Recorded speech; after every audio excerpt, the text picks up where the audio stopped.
السلام علیکم ورحمۃ اللہ تعالی وبرکاتہ۔ مرکز اہل سنت جامعہ رضویہ منظر اسلام کے آن لائن یوٹیوب چینل ہم سبق درس نظامی میں آپ کا خیر مقدم ہے۔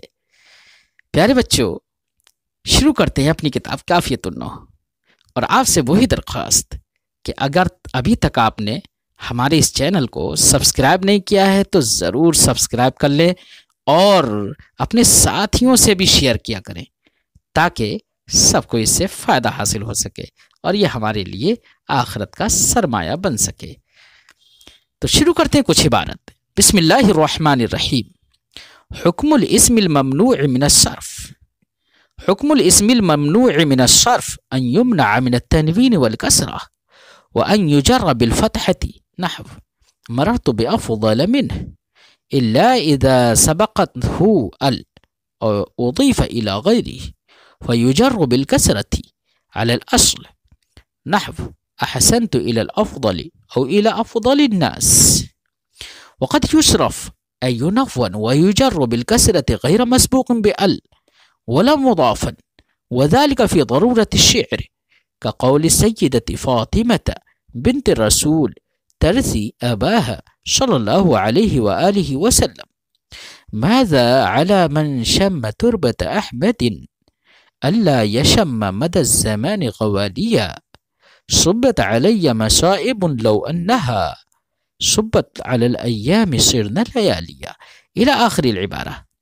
بچوں، آج صاحب کتاب اس صفحے پر حکم الاسم الممنوع من الصرف سے غیر منصرف کا حکم بیان کر رہے ہیں۔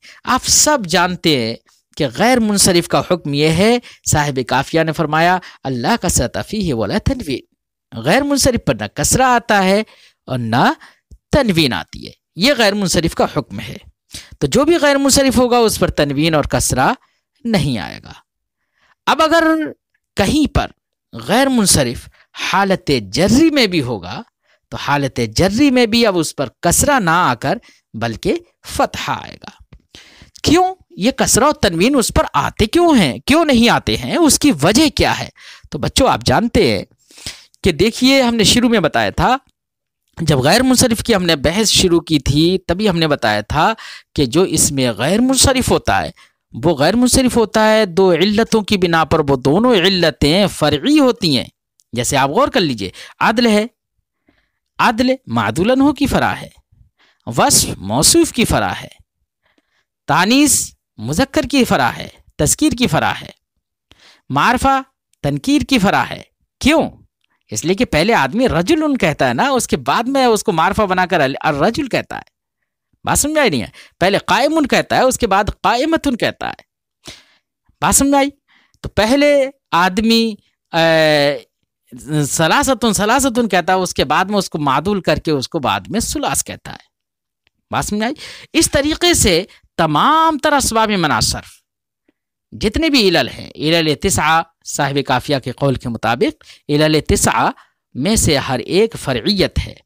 اب اگر جس اسم کے اندر دو سبب پا لیے جائیں گے یا ایک سبب ایسا جو دو سببوں کے قائم مقام، تو دو فرعیتیں تو وہاں پر ہو جائیں گی نا، اور جب دو فرعیتیں ہو گئیں تو اب دو فرعیت کے موجود ہونے کی وجہ سے اس میں غیر منصرف یہ مشابہ ہو گیا فعل کے، کیونکہ فعل کے اندر بھی دو فرعیت ہوتی ہے۔ کوئی بھی فعل ایک تو اپنے مصدر جس سے وہ ماخوذ ہوتا ہے اس کی بھی فرع ہوتا ہے، اور دوسرا یہ کہ فعل کا صدور فاعل کے بغیر نہیں ہوتا، اس لیے فعل اپنے فاعل کی بھی فرع ہوتا ہے۔